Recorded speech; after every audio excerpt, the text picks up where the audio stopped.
but lives are on the line and people are taking away people from your department. How do you manage that frustration and anger? The obvious solution would be to employ more doctors. Not that many bodies you have to look after them with. It's so hard to hear that no. I became really convinced that God was real. And so when people say that to me, I'm like, well, yeah, no, science is what led me to God, actually.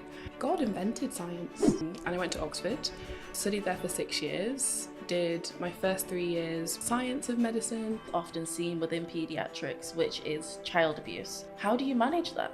We have to make sure that we do the right safeguarding for every child that walks in. A baby that can't even walk yet has got bruises. How are they getting those bruises? They're not getting it from walking over and bumping into tables. Because not every child that you suspect about will actually have come to harm, and that's important to remember. Are you automatically thinking faith? To cry out to God on the inside. Oh, wow. And be like, God, come in. Yes, I can do all of this medicine, but you are the author of life. And so it's one of the careers where I've had to be the most reliant on God. There's no sound in this world more heartbreaking than the heartbroken wail of a parent that's lost the love of their life. So there are costs to being a Christian in the NHS. But what we receive in following Jesus is so much greater than the cost.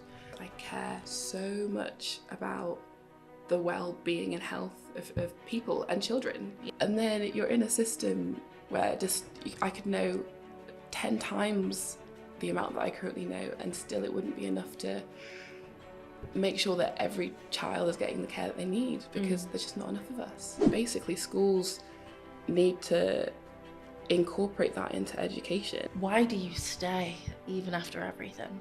I believe so much in the right of everybody to have free healthcare.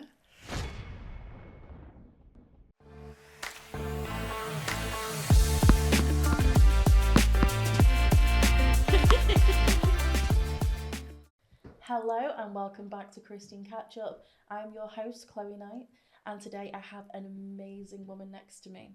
We're going to be delving into the world of paediatrics as somebody who is a Christian doctor within the NHS in the UK.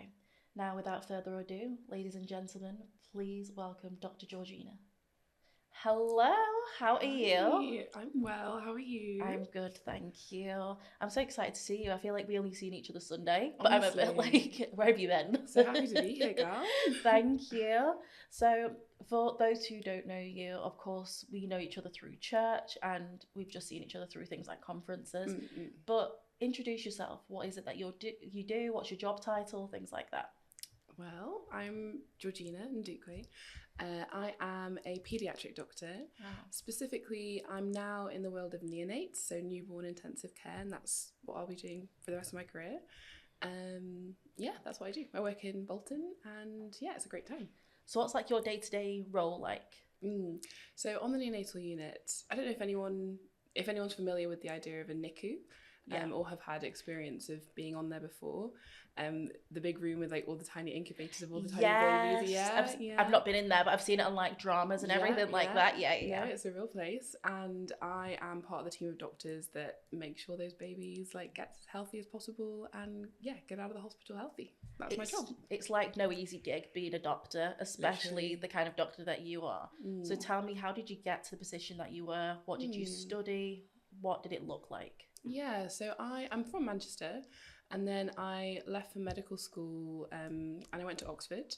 I studied there for 6 years, did my first 3 years mostly studying like the science of medicine, and then I also did like an integrated degree in ethics, like medical ethics and like biology.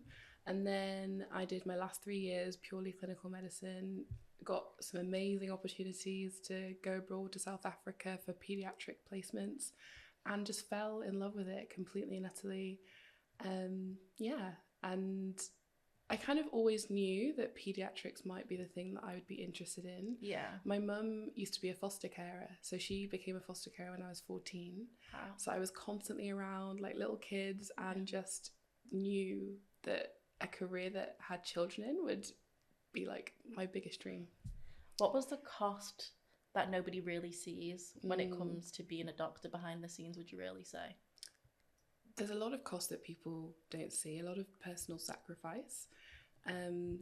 It's not just the hours that you're in the hospital, it's the hours of studying beforehand. And also, when you're a doctor, you have to study a lot as well. Like in your evenings, your weekends, your free days, you have at least 4 exams after medical school that you have to pass to become a doctor in whatever specialty you choose. Wow. And then there's also the emotional burden of the things that you see day in and day out. And sometimes you see things that are literally the very worst day in some people's lives, and you have to go home, shower, go to bed, and come back in and just do another day and be able to turn up with as much kind of energy and hope as you did the day before. And I think that can take a big toll. And I personally don't know how people do it without Jesus, because I don't know like where I would draw that level of hope from if I didn't know that I had a God that was fueling me through it, if that makes sense. So would you say that you're a Christian who is a doctor rather than a doctor who is a Christian? Oh, 100%. My first identity is being a loved daughter of the Most High King. Amen. Like, that's who Amen. I am. And even though I did choose medicine before I became a Christian, I see now in hindsight how God, even then, like before I knew him, had been preparing me, like growing my empathy, putting me in situations where I saw the difference that serving people well can make in their lives and in their health. And just making me super nerdy, like all these different things God had been doing before I even chose this career. But now that I'm in this career, like it feels like an extension of what Jesus would want to do in the world. Like when he came here, he spent a huge percentage of his time helping the broken, the sick, healing people, and that I get to join in with my dad's job. Yes, I love that. I feel like I'm in the family business. You know what I mean? Like, love it so much. Nepo baby, love it. Yeah. But then also the same faith that fuels me and gets me excited also allows me to understand my limits, like as a human being. Like I know that technically all that we do as doctors is delay something that's going to happen eventually. Yeah. And knowing that there is an eternal life to come and there is a bigger picture that it all feeds into allows me to just put it all in the perspective of the big picture. Not everything is on my shoulders, sort of thing. Does that make sense? 100%, because we've got a stat here, I think it's 340,000 children are still waiting on the NHS list for paediatric care. Yeah. Thousands have been waiting over a year. So when you walk into work, you're walking into that pressure that you don't really have any control over, you know? You're a daughter of a king, absolutely, but you're also just one person. You can't take care of 340,000 people. Yeah. So how are you coping with that kind of pressure and how do you navigate that? Yeah. So the 340,000 is community waiting list. So it's essentially children who are waiting for like autism assessments, ADHD assessments, and also older children waiting for like mental health care, which is so important. Yes. And when I was working in community paediatrics, which was last year, you really see, like by the time a family is in your room and you're doing the assessment, they have waited so long and their like desperation levels can sometimes be so high. It feels like an all or nothing situation. And so being the person who can help them navigate that whole experience feels like a real privilege, actually. And yeah, you're right. Sometimes it can feel really overwhelming when I'm like, gosh, I'm only doing one at a time. It feels like you're in the sea, like taking a little like bucket and like tossing it out. Yes, yeah. But you're still like, wow, I'm in the ocean. You're like, mopping the ocean. Yeah, like, literally. Sometimes that's what it feels like. But the thing that I found most helpful is not focusing on the ocean, but focusing on the individual in front of me. Wow. And knowing that even if I make a difference in one family's life, that's still like an infinite difference because that family is infinitely important. And I think having that perspective it just really helps me cope with the small amount I actually am able to do. And I think you've got it as early as 18 weeks that somebody may come into your room, but then you've got over 2 years. Yeah. When they walk into your room and naturally the desperation is there, do you think there's something that you'd wish you'd want to tell the parents, but ethically you're not allowed to tell the parents? That's such a good question. Sometimes I wish I could say that the whole the hope that they can have for their child's life doesn't land or fall on what happens in this room right now. Like, regardless of the diagnosis that's pronounced or whatever is written on the note at the end of the appointment, that child's value has not changed from when they came in to when they left. And also, I also wish I could say sorry, like sorry that they've been waiting so long. Oh, wow. And to be honest, I do say sorry. I do say, I'm sorry that this has been your experience. It shouldn't be like this. So sometimes I wish I could say, I'd blame the government, but that I definitely can't say. Yeah, it is hard working in a system that has been underfunded for so many years and has left families in these positions. But all I can do is be the doctor that I am and try and just do my best to advocate for better funding for the healthcare system and hope for the best.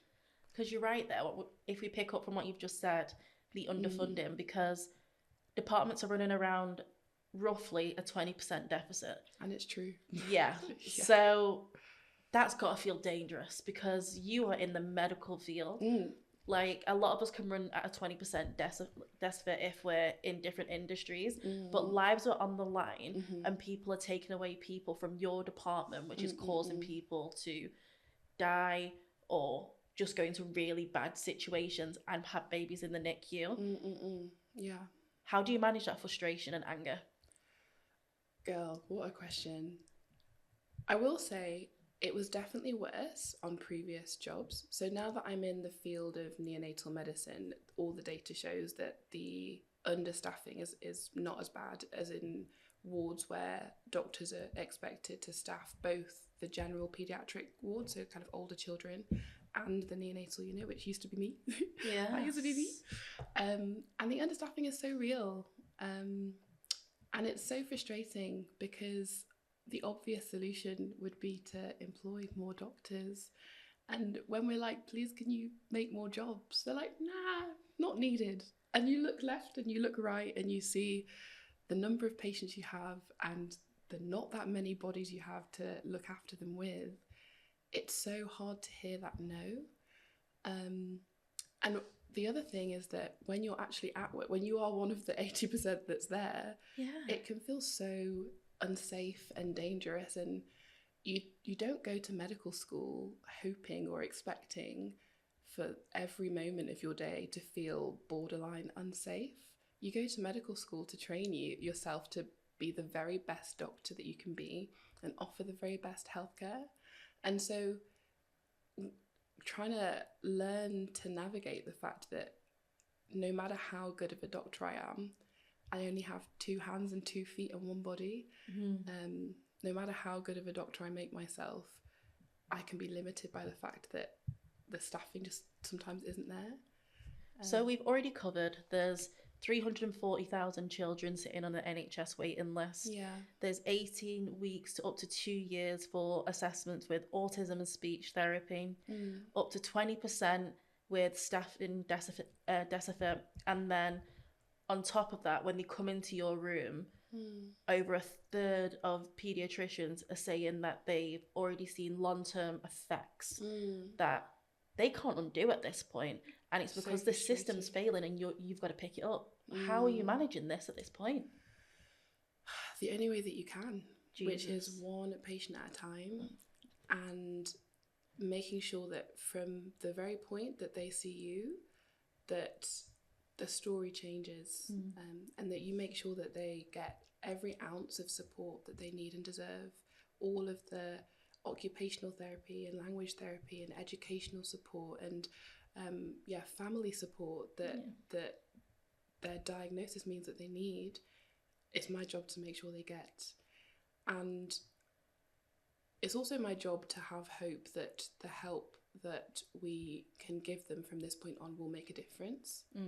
I can't control everything. I can't control how much of a difference that makes, but I can make sure that they get every ounce of support that they need. And that's all I can do.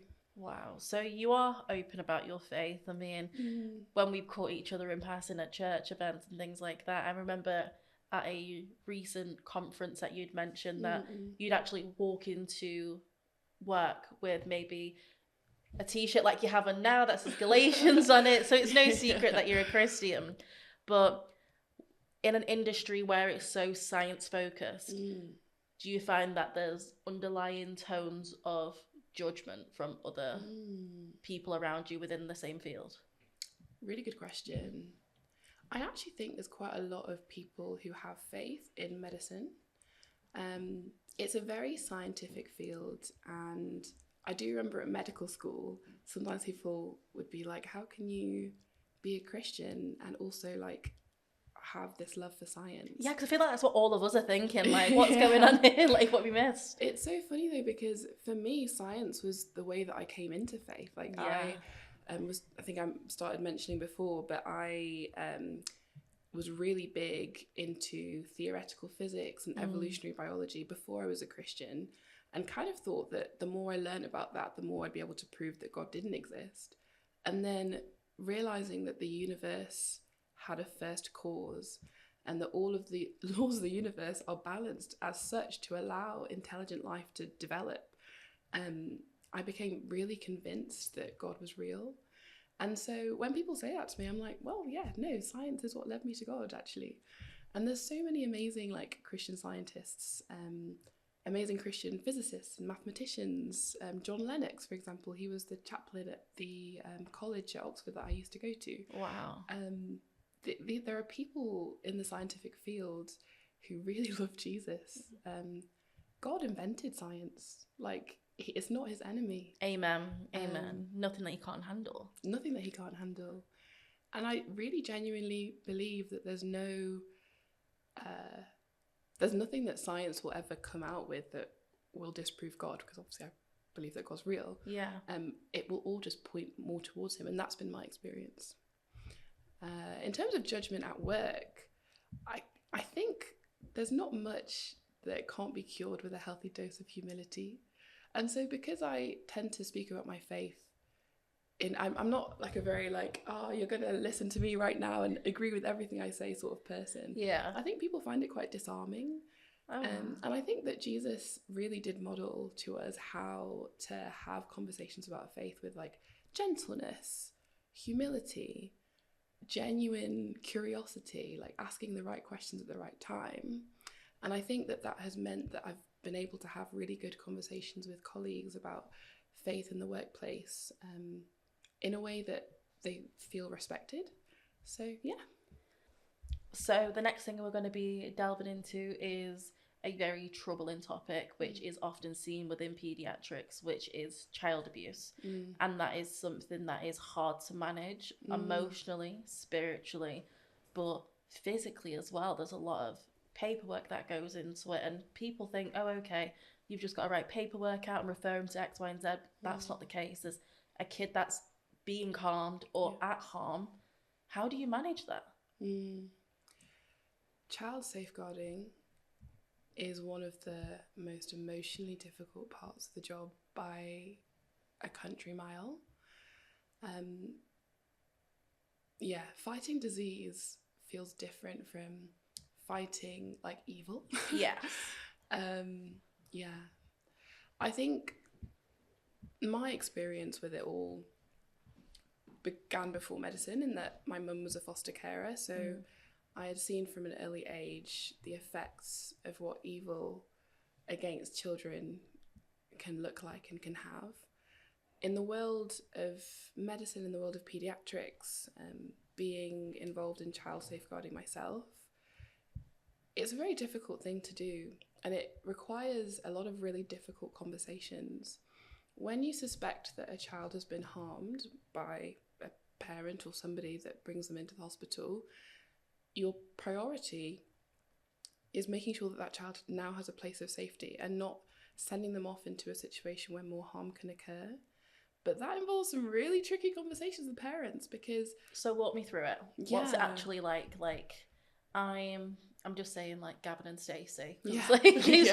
And I have a little boy, Phil. I'm only thinking of EastEnders, but like something like that. Yeah. And you suspect Phil's being harmed. What do you then say to Gavin and Stacey? Or do you not talk to them? Do you go around them? What's it actually like? So all the evidence and advice shows that you should be pretty direct with the parents. Okay. It's not ethical to trick them into staying into the hospital, being like, oh, actually, you should probably stay because we think he's got some illness that we need. You can't do that. It's not like what we see on like Chicago Med or anything like that. Yeah. No, you've got to be honest with them. Yeah. That we have seen signs X, Y, and Z, which make us worried that some form of harm might have come to Phil. And doing that in a way that comes across non-judgmental is so tricky, but so important. And one of the things that I often say to parents is, it's not that we're accusing you of anything, but when we see these sorts of signs, say a bruise in this shape or a mark in this area, we have to make sure that we do the right safeguarding for every child that walks in. So even the shape of a bruise can tell you if a child is being abused? There's always some uncertainty in the area, of course, but there are specific patterns of bruises that make non-accidental injury the most likely cause or explanation. Okay. That can be things like, linear marks, because you don't really tend to get line bruises. Yeah. But or the age of the child. For example, if a baby that can't even walk yet has got bruises, how are they getting those bruises? They're not getting it from walking over and bumping into tables. They can't even roll. So there are clues that we have. And it's really important, I think, to allow the parents to feel heard and empowered and like you're giving them some sort of benefit of the doubt, actually. Wow. Because not every child that you suspect or you have concerns about will actually have come to harm, and that's important to remember, so that we can deal with these families with respect and empathy.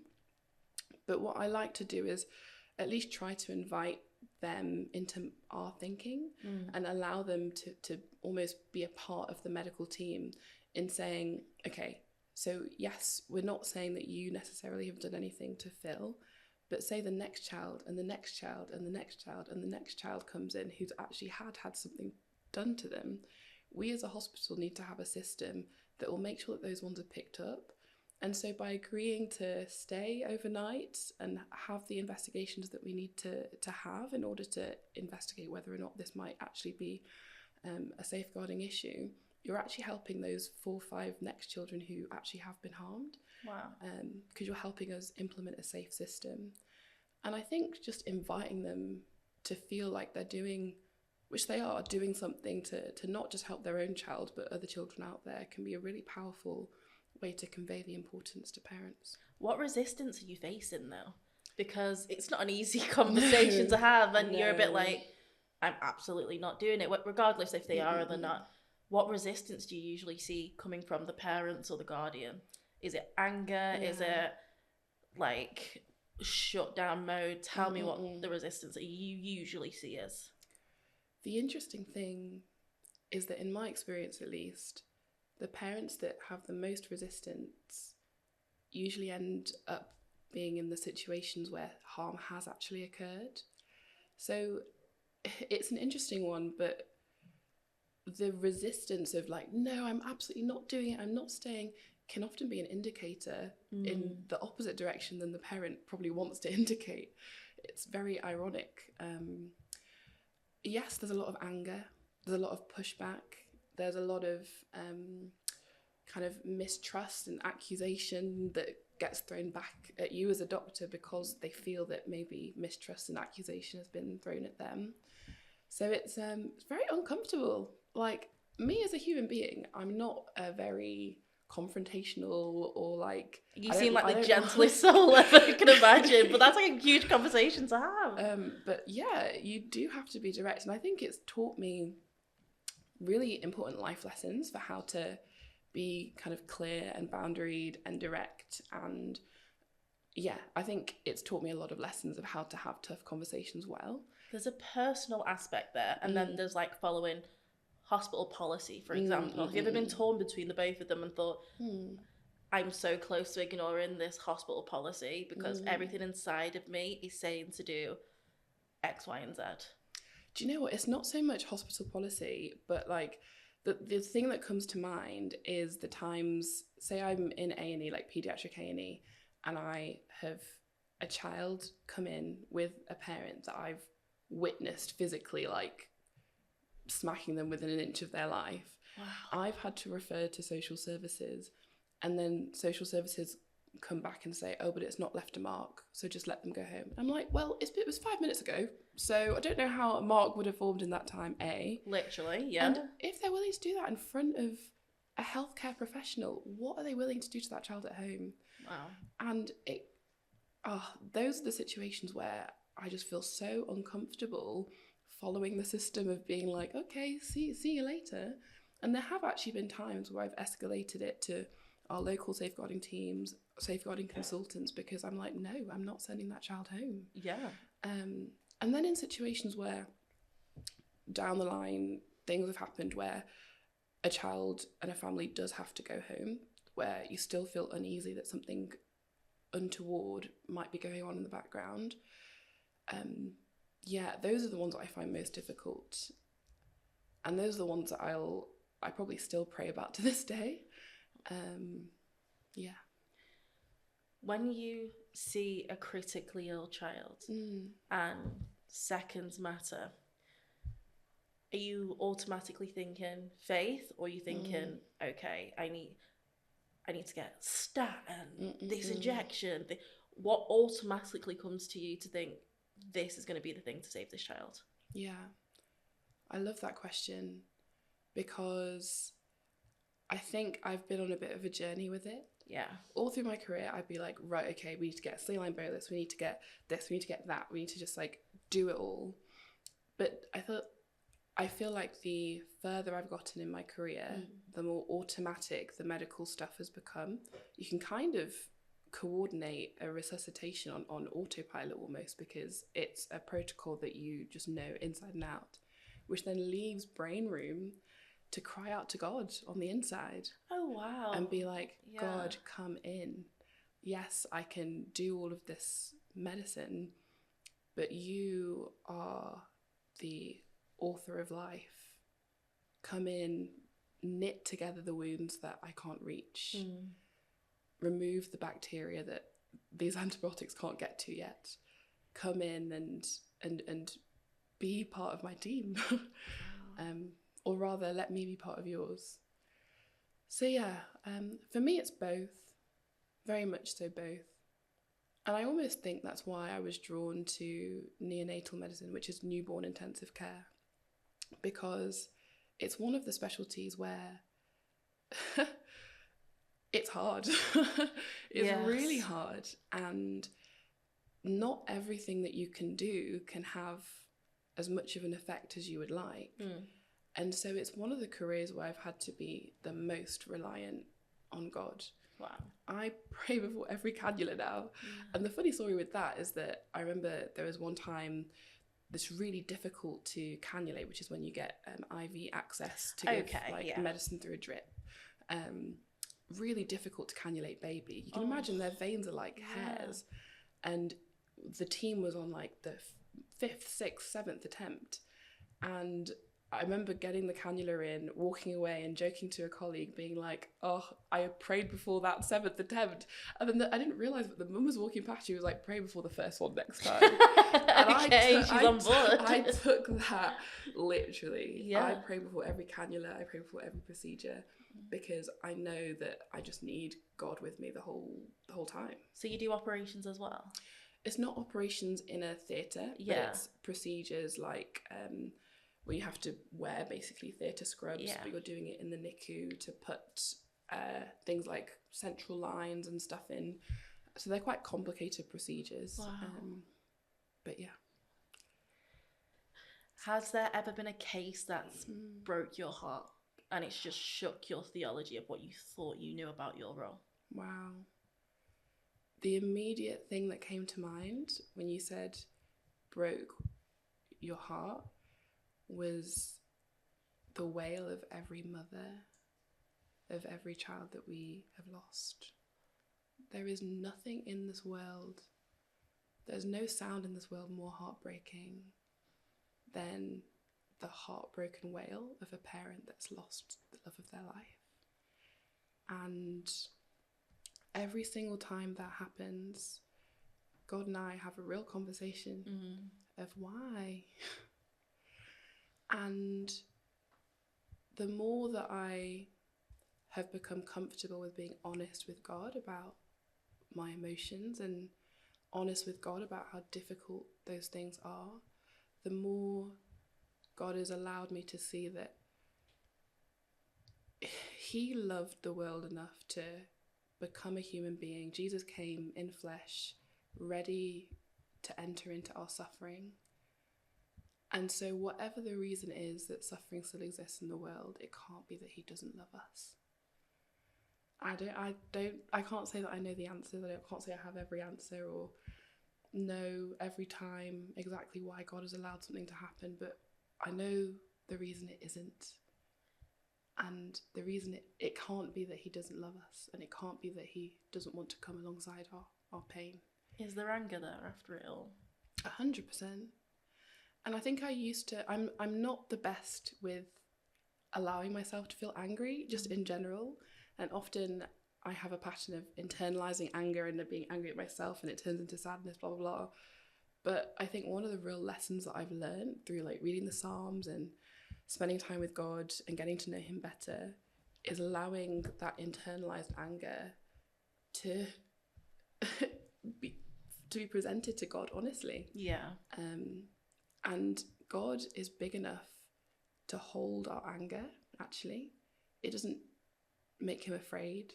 The Psalms have so many passages about wailing at God in frustration and anger and despair, and God invites that honesty because that's what relationship looks like, and he's able to turn that into something actually really beautiful.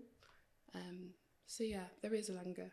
I mean, you have studied in Oxford. I mean, you are a very, very bright woman. It's no surprise that you have an accomplished career already at such a young age. But what I do need to know personally, because I need to, is how do you differentiate the line of this is a scientific miracle, or you think this is God intervention, regardless if it's friends, family, or one of the babies in the NICU? Yeah. When somebody says, oh, it was science, and you're looking around like, we read the same textbook. That was not science, that was God. Yeah. What was that? I think it's a bit more complicated, because if a miracle is God's intervention in the world, even the existence of penicillin is a flipping miracle. I'm sorry, a guy found a fungus in a Petri dish and realised that it would save lives. Like, that happenstance was not I don't think that's a coincidence. Yeah. I think God has been so kind in allowing us to have the science of medicine. I think the science is itself a miracle. Would you say God is science as well? I would say God is logos, which is logic, and science is logic. So I don't think that science is a God. No, I feel like God is science. Yeah. So you feel like the reasoning and the privilege of having science is because of God. 110%. Have you ever come in to face a challenge at work on a day, and it's challenged your personal conviction as a Christian, and you think, I don't know how I'm going to navigate this and still ethically say that I'm a disciple of Christ? Ooh, that is a very good question. And if I'm honest, there's not a particular example that comes to mind that's to do with hospital policy or like actual rules about how we should do stuff in the hospital.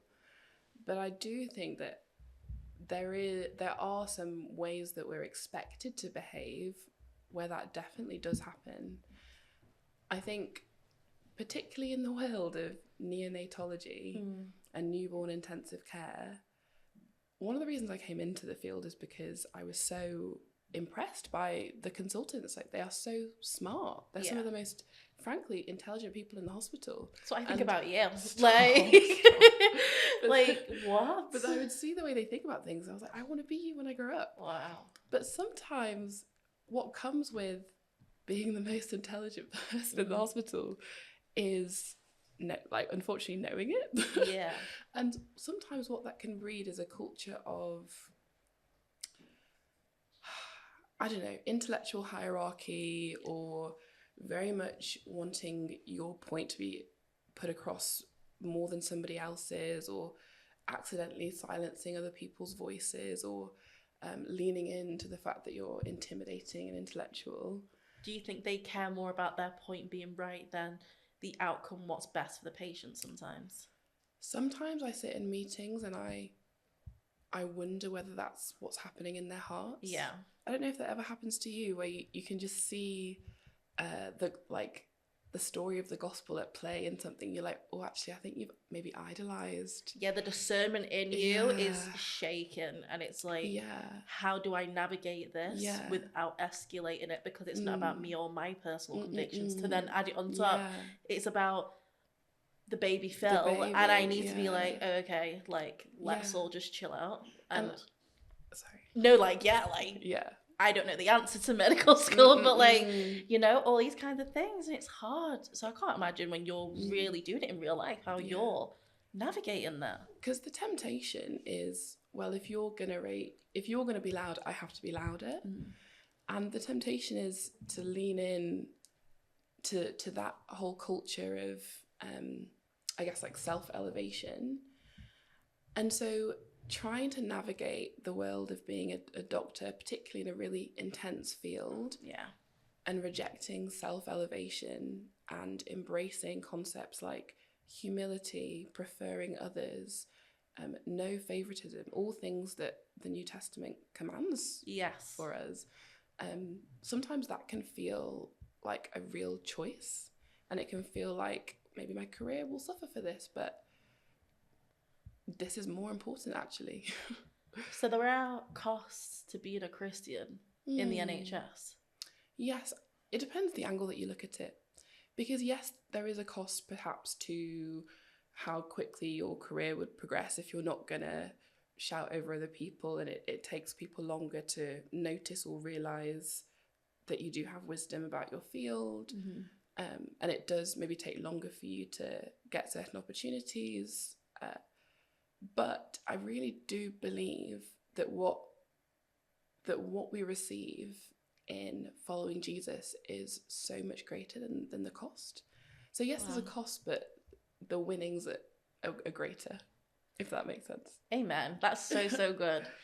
And already you've seen so many trials and tribulations, and you are accomplished, and you've done so many great things, but you have a long way to go, and that's amazing.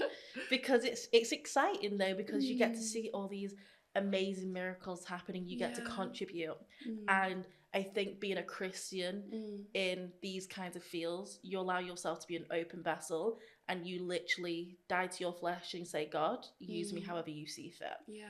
And when you walk into them rooms and you're like, okay, it's not even me talking, it's not even me doing this cannula right now, it's all God, because if I do it, I miss it the first time, but as soon as I pray, I get it the second time. So when you're going through all these trials and tribulations, is there a time when you've nearly walked away from everything? Oh, many times. Give me an example. Go on then. Give me an example. Times. I think the times for me that I've come closest to walking away haven't necessarily been about how busy the shift was or like what the staffing level was that day. It's times when I've felt almost like underappreciated or like belittled, which, don't get me wrong, it's not something that happens every day in medicine. If anyone's thinking about a career in medicine, I know, we're not putting you off, okay? Don't be put off. Especially if you're Christian, we want you to go into that field, 110%. okay? Yes, please, we need you. But the thing that comes into mind, for example, is say you've done like a 13-hour night shift and you've had to make a lot of really tough decisions. You've done the sensible thing and you've called the consultant to let them know that these decisions need to be made. You've got their input. They've like co-signed everything that you've done. And then you get to hand over the next day where there's 10 like fresh-faced people that have walked into the room about to start their day, and you're handing over and you're saying the stuff that you've done. And like when a consultant, for example, could say something like, or just like laugh and be like, oh, well, the day team are going to have to undo that. That really hurts. That's so rude. It really, really hurts. Yeah. And when I tell my family this, they're like, but wait, like all this other crazy stuff has happened and it's that's made you the most emotionally hurt. And I'm like, well, yeah, because you spend so much of your energy trying to make the right decisions and trying to do the best for your patients. And even if they do have a different opinion about how something could have been done, it's just not that kind to belittle in front of like a room of 10 people. Because you respect these people. You were just saying you aspired to these people when you were younger as well. Particularly when the decisions that you've made weren't just your own. You did speak to like the consultant, their colleagues. And so then for the burden to completely be put on you or for you to be almost shamed for those decisions. And then you come in on the next night shift and all those decisions stayed the same and now they're passing it off as their own. It's like, come on, like you didn't need to try to make anybody feel small. Like, yes. There's room for all of us to flourish and for people to, for everybody to flourish in this job. So yeah, those have been the kind of times where I've come closest to being like, forget this. Fair enough. You've got that. You've got the waiting list. You've got the fact that people are coming into your room and you're already like, if I seen you 6 months ago, it might have been a different option. But right now, the only option we've got left is X, Y, and Z. Do you feel like you're suffocating sometimes with everything that the government's putting on you or how the NHS is being run? Sometimes it feels like suffocating. Sometimes it feels like drowning. It's really frustrating when obviously I've come into this career because I care so much about the well-being and health of people and children. Yeah. And to like spend years and years and years like getting yourself ready, like equipping yourself, like filling your brain up with all the knowledge that's going to help you be a great doctor. And then you're in a system where just I could know 10 times the amount that I currently know and still it wouldn't be enough to make sure that every child is getting the care that they need because there's just not enough of us. It's so frustrating. That sometimes does happen. And then I think the other thing that can sometimes make us feel that way is at the moment, I don't know if it's the same in adult medicine, but in paediatrics, there's a big movement on social media of don't trust doctors, like don't take antibiotics, only drink raw milk. And when it's an adult making those decisions for themselves, kind of fair enough, like you've done your research and it's only your body that's gonna bear the consequences. But when you're only giving raw milk to your newborn baby that is 100% gonna become incredibly unwell, that feels so frustrating. I just want to like shake the parents to be like, believe me, I wouldn't lie. I've got nothing to lose by lying to you. Reason to lie. And it's so difficult when you see children come in with measles and mumps, and we've had children die from preventable illnesses. When I was working in London, that happened a lot, knowing that there's probably some influencer on the internet that's been the reason that they have been too afraid to take the medicines that would have kept their children alive. It's so heartbreaking. And it makes you feel like maybe I should just quit this and like have a platform where I can just shout from the rooftop, please listen to your doctors. Like have a megaphone and just be like, this is my degree, this is my CV. I am telling you right now. But how do you not get irritated seeing that online and be like in the comment section, like, you are absolutely wrong. Do not feed your child raw milk. Injections are not the enemy. Like, please take your child to the doctors if you think they're unwell. Don't just chance it for the 72 hours that you have been recommended from. Linda on TikTok, how do you go about that? Don't assume I'm not in the comments. Like, girl, she's a comment warrior when she wants to be. I'm like, no, I'm so sorry. Blah, blah, blah. Like, I will fact check people on the internet. But the frustrating thing is we live in an algorithm. I know that if Instagram knows that this person is someone who's already on the like big wellness, don't listen to doctors sort of vibes, my comment is going to be down there in the bottom. They'll never see it. And that's so frustrating. So true, because I feel like if they were on our algorithm, it would be just Pastor Philip Anthony Mitchell every other reel. And I'm like, are you all seeing this? And it's like, actually, like, wow, they're not Chloe. No. They're seeing Mary Berry in the Bake Off. And I'm just a bit like, oh, it's a bit disheartening as well. What other ways do you think we could combat this? I'm going to say it because you're too nice. Delusion that people have in being experimental with their children. Experimental and children are two things, in my opinion, that just don't go together. If you're an adult and you want to make them decisions, fair enough, but your child cannot make that decision, and that's what you're taking away from them, is the health and safety that is being provided by medical professionals such as yourself. So when they come in and they've said, okay, I gave my child this and it just doesn't seem to be working, do you ever just want to be like, well, duh, well, obviously it wasn't working? Yeah, but if I say it like that, then they're definitely not going to listen to me. This is why you're the doctor and I'm the girl that has a microphone. In order to combat this problem, I think genuinely there's three things that need to happen.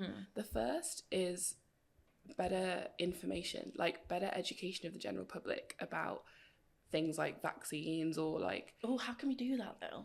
I don't know. Am I living in the twilight zone? Because I remember when I was in school, in GCSE, we learned about, you know, that paper that everyone quotes about the measles, mumps and rubella vaccine and autism?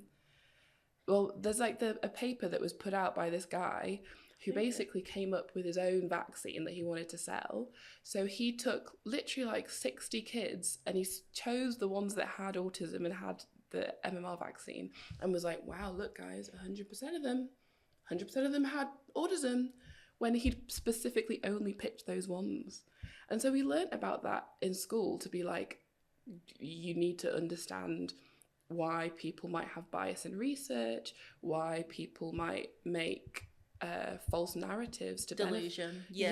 And so that meant that when I went out into the big wide world, I had the tools to know like good research from bad research and know like what stuff to trust. But I feel like that maybe isn't something that everybody's equipped with. I think basically schools need to incorporate that into education and also incorporate like critical thinking into like mandatory like education, in my opinion. How do you teach common sense when a lot of people don't have it? So that's one. And the other thing I think is we need to fix the mistrust or distrust that the general public have in and healthcare. I do get it from like the general public's point of view, because there are medical professionals out there that have been so ethically wrong, politicians that have been ethically wrong, and even just people within the NHS in general have made disgraceful decisions, and it's you that has to pick up the slack for it, because you're the woman that has the degree and you're trying your hardest, and you've then got to present it to a mum and dad who's watched whatever on the BBC and be like, I promise you I'm not doing that to your child, or dosing them with this random imaginary vaccine that I've got at home or something like that. That's so hard on you.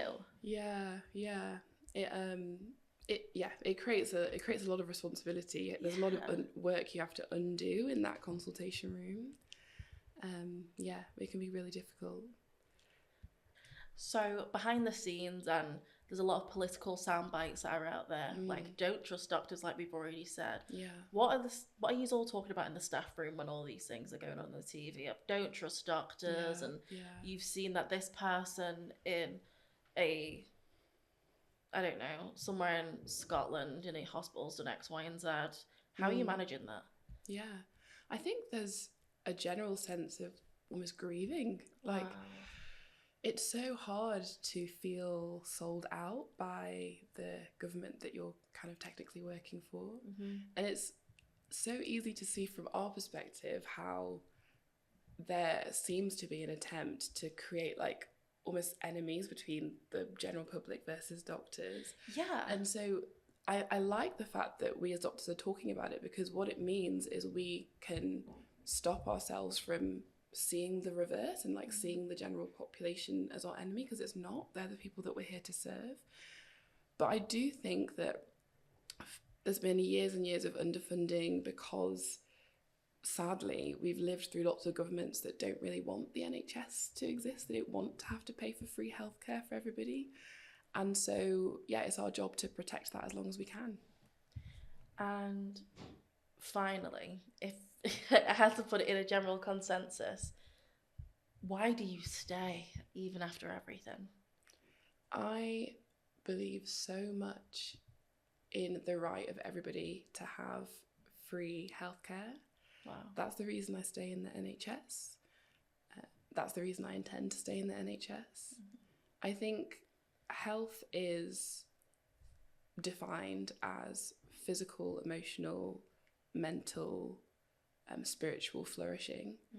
And to be in a job that can help to bring that about for people and start children off particularly to have a life that has maximum potential for flourishing. Like, I wouldn't choose any other career. Oh, wow. An amazing, educated, powerful Christian woman, like an example to so many. And then when people listen to you, they're going to be able to think, I can be a Christian and I can be exactly like you. So thank you so much. I really appreciate it. Oh, I appreciate you, girl. I'll see you Sunday. Yeah, see you soon. Well, that is it this week. I am your host, Chloe Knight. Please don't forget to like, share and subscribe. Follow us on Instagram and TikTok. But until next week, I'll see you then.